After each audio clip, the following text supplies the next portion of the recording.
On the morning of August 25, 1939, a ship appeared in the roads of Gdańsk that no one had expected. Commodore Tadeusz Ziółkowski stood on the bridge of the harbor pilot boat, binoculars raised. What he saw made him clench his jaw. On the horizon, cutting through the gray Baltic water, moving slowly and ceremoniously, was not the cruiser Königsberg, the vessel the German side had officially announced as their visitor. No. Advancing toward the port gates was an armored giant with main battery turrets, its massive guns angled as though the ship had already chosen its target. This was the Schleswig-Holstein, an old dreadnought battleship, a veteran of the First World War, carrying 800 soldiers on board. The Commodore lowered his binoculars. He had been an officer in the Kaiser's Navy. He knew what a ship looked like heading to exercises, and he knew what a ship looked like heading to war. What stood before him in the roads was war. Ziółkowski turned and said one word, "No." For that, he was arrested within hours. And exactly 7 days later, at 4:47 in the morning of September 1st, 1939, the guns of the Schleswig-Holstein, guided into port by another man, opened fire on Westerplatte. The Second World War had begun. To understand who Tadeusz Ziółkowski was and why his refusal became one of the most forgotten and yet most significant gestures in Polish history, we must go back to the sea, to youth, and to a country that did not yet exist. He was born on June 5, 1886, in the small village of Wyszkitno near Koronowo in Pomerania. Poland at that time was divided among 3 empires and existed only in the hearts and memories of its people. Pomerania belonged to Prussia, and the boy grew up within the German school system, under a German flag, in the German city of Bydgoszcz. But at home they spoke Polish, and the sea, the Baltic, was somewhere out there, close, beyond the horizon, pulling at him since childhood. In 1902, when Tadeusz was 16, he did something that seemed like madness. He left secondary school in the 3rd grade and set off to Hamburg, alone, without connections, without money, with one suitcase and the stubbornness of a man who knows exactly where he is going. In the port offices, he got what he came for, a berth on the training sailing ship Großherzogin Elisabeth. It was a real ship under real sails, with real deck work, with ropes that cut your palms, with night watches in the Atlantic. He spent the next years at sea. German sailing ships, German steamers, he climbed the rungs of the maritime hierarchy methodically and unstoppably. In 1905-1906, he attended the Hamburg School of Navigation. Then came positions as 3rd officer, 2nd officer, 1st officer. On February 7, 1910, he sat his examinations and received his deep-sea master's certificate, the highest rank in the merchant navy. He was 23 years old. Then came the war, the first one. In 1914, he was conscripted into the German Imperial Navy and assigned to the auxiliary cruiser Kronprinz Wilhelm, an ocean liner tasked with hunting down enemy merchant vessels. The fate of that ship proved an unexpected one. In 1915, along with its entire crew, it was interned in the United States. The war ended for Ziółkowski before it had properly begun.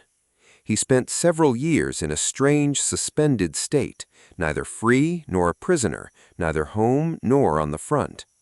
But somewhere across the ocean, while he waited, while he languished in internment, something extraordinary was happening in the world. Empires were collapsing, maps were being redrawn, and Poland, the Poland that did not appear on any map for 123 years, was being reborn. In October 1919, Tadeusz Ziółkowski returned to his homeland. He was not simply going home. He was traveling to a country that still had to be served, a country that had almost nothing, and above all, had almost no sea. Or rather, almost no sea access. Under the terms of the Treaty of Versailles, Poland received a narrow Danzig corridor with an outlet to the Baltic. But Danzig itself, the largest port on this coastline, became a free city under the administration of the League of Nations.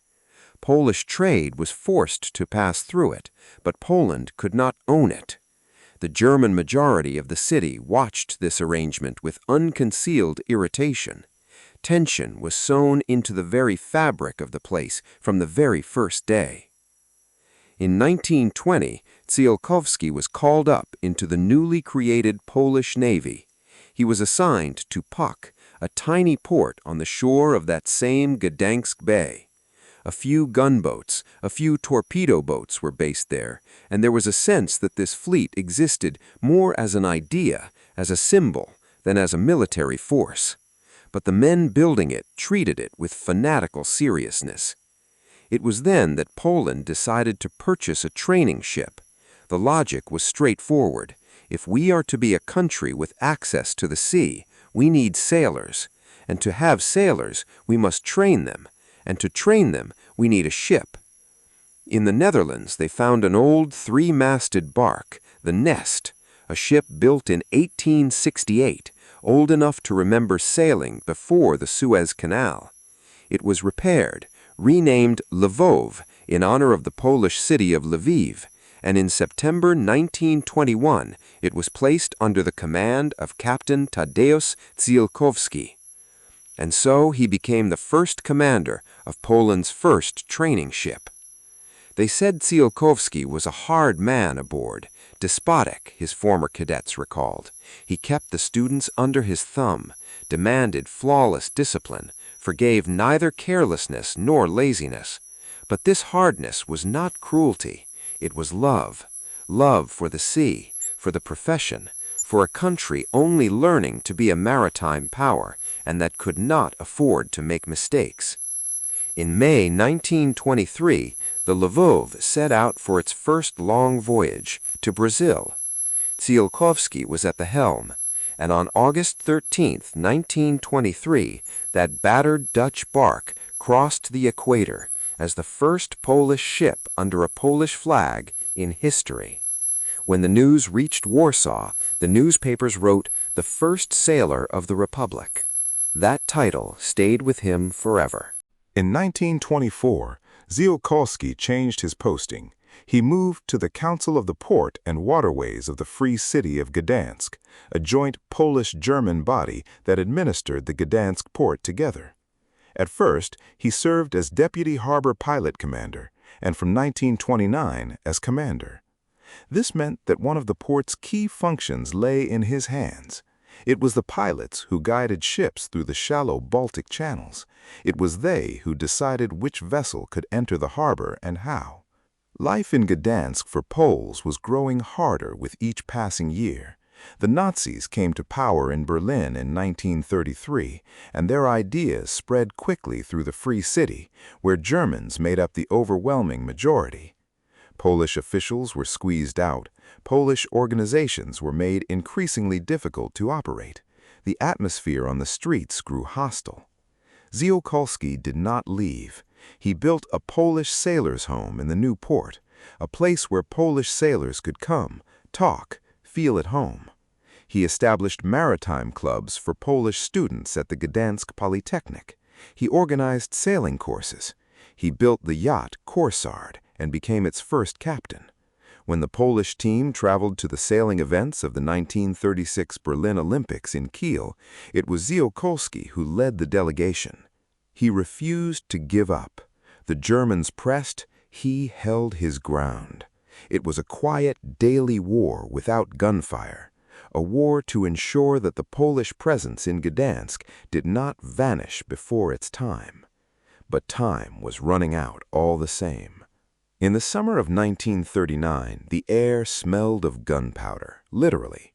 Berlin had been negotiating for months, issuing ultimatums, making demands, demanding Gdansk, demanding the corridor. Hitler spoke of Lebensraum and historical justice. Poland declared partial mobilization. At Westerplatte, a small peninsula near the Gdansk port where a Polish military transit depot stood, the garrison was reinforced. Just 200 men against what was coming. On August 25, 1939, Ziółkowski received an official notification. The Königsberg cruiser was approaching the Gdansk port on a friendly visit. Standard procedure: the pilot service sends out a boat to meet the ship, guides it in. Everything routine, everything by the rules. But when Ziółkowski went out on the cutter to meet the vessel, he did not see the Königsberg. The Schleswig-Holstein was built in 1906, nominally a training ship, but it carried 4 main battery guns of 280 millimeters, guns capable of reducing any coastal fortification to splinters. And Ziółkowski, the former officer of the Imperial Naval Service, understood in an instant. Beneath the cover of a training cruise, a landing force was concealed on board. The ship was not prepared for a visit. The ship was prepared for an operation. Commodore Ziółkowski went aboard the Schleswig. He inspected the decks. He saw the equipment, saw the men, saw the uncovered guns. Bringing this ship into port would violate all existing agreements. The Polish Danzig conventions explicitly prohibited the entry of warships into the harbor without special authorization. Ziółkowski returned to the cutter and refused. He was arrested right there on the pier by Gdansk police officers already under the effective control of the Nazis, held for several hours, then released. Evidently, someone decided the situation could be resolved without a scandal. His German deputy, Captain Rudolf Norman, guided the Schleswig into port. The battleship dropped anchor directly opposite Westerplatte at point-blank range. Ziółkowski went home, under house arrest in all but name. On September 1, 1939, at 4:47 in the morning, the Gdansk port shuddered with the first salvos. The Schleswig-Holstein opened fire on Westerplatte. At the same hour, German aircraft were bombing Polish cities. The war that Europe had feared for 20 years had begun. Ziółkowski was arrested again in the early hours of that same day. He was taken from his apartment in the new port and driven to the Victoria School, a temporary camp for Polish civilian prisoners, then to a camp in the new port, then to the newly established Stutthof concentration camp, located 25 kilometers from Gdansk in the forest by the bay. Stutthof was the first concentration camp built on occupied Polish territory. In the camp, according to available accounts, he was visited by Captain Norman, the very man who had guided the Schleswig into port in his place. Norman made an offer: "Help us build the 1,000-year Reich." Ziółkowski refused, without hesitation, without negotiation. For a time, he was used for forced labor, including at Westerplatte itself, the very place where Polish soldiers had recently stood. Then back to the camp. On March 22, 1940, Good Friday, a mass execution was carried out at Stutthof. 67 Poles, representatives of the Polish community of Gdansk, teachers, civil servants, civic leaders, sailors. Tadeusz Ziółkowski was among them. He was 53 years old. For many long years, almost nothing was written about his refusal. Gdansk lay in ruins after the Soviet assault of March 1945. Soviet forces had burned and destroyed much of the historic center, which the Germans had left nearly untouched. The German population was expelled. The Polish population arrived from eastern cities they themselves had lost, from Vilnius, from Lviv, from villages crossed out by the new border. They were relearning to call Danzig Gdansk and were inheriting a memory that was not yet their own. Gradually, the name of Ziółkowski began to return. In 1963, a Polish cargo vessel was named Kapitan Ziółkowski. In 1965, a school in Gdańsk was given his name. In 1967, a quay in the new port, the very place where he had lived and worked. In 1989, a monument was unveiled on the fish market at the edge of the Motlava River. In 1998, a memorial plaque on the Port Authority building, in honor of a great Pole. In 2011, his name was inscribed in the National Alley of Distinguished People of the Sea in Riva. Ziółkowski's remains were exhumed in the autumn of 1946. On April 4, 1947, they were reinterred at the Zaspa Cemetery, where many of those who built and defended Polish Gdańsk now lie. There are things that history notices at once: great battles, the fall of capitals, the signing of treaties. And there are things it notices later: the quiet refusal of one man on a gray morning at a harbor pier. Ziółkowski did not save Westerplatte. His refusal did not stop the war. The Schleswig entered port regardless, anchored opposite the Polish soldiers regardless, opened fire regardless. But he did the only thing he could do. He said no in the moment when almost everyone around him was already saying yes. When people were agreeing, adapting, searching for compromise with the inevitable. He was the first sailor of Poland, a country that had been without access to the sea for 100 years and had to relearn from the beginning what it meant to be a maritime nation. He guided the first Polish ship across the equator, he trained a generation of Polish navigators, and in the last moment of choice that was given to him, he remained himself. His quay still stands in Gdańsk today. If you ever find yourself by the new port and see the gray water of the Baltic, the same water that the Schleswig crossed in August of '39, ask yourself, what makes a person fully human in the moment when it costs the most? Would you want to stand on that quay yourself?